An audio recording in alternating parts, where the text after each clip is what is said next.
আপনি কি কখনো মানুষকে কষ্ট দিয়েছেন?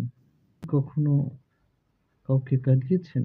কি কখনো কারো সঙ্গে প্রতারণা করেছেন? আপনি কি কখনো নিজে কেঁদেছেন?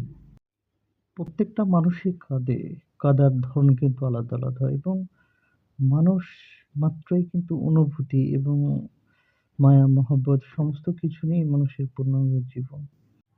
আপনি যদি প্রতারক না হন সেক্ষেত্রে যাকে কথা দিয়েছেন কিংবা প্রতিশ্রুতি কাউকে দিয়েছেন, কোনো জিনিস নিয়েছেন সেক্ষেত্রে তাকে আপনি তার সঙ্গে কথা বলতে পারেন। কখনো যদি কথার বরখেলাপ হয়ে যায় এবং সেটার কজ আ যথাযথ হলে অবশ্যই তিনি আপনাকে ক্ষমা করবেন।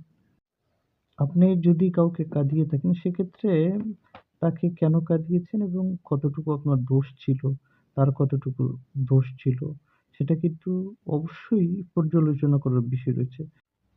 সত্যিকার অর্থেই যদি আপনি কাউকে কষ্ট দিয়ে থাকেন সেক্ষেত্রে আপনি কতটুকু সঠিক ছিলেন কিংবা আপনার জায়গা থেকে, অবস্থান থেকে আপনি যেটা করেছেন সেটা কতটুকু ঠিক এটা কিন্তু আপনার অবশ্যই চিন্তাভাবনা কিংবা পর্যালোচনা করা দরকার।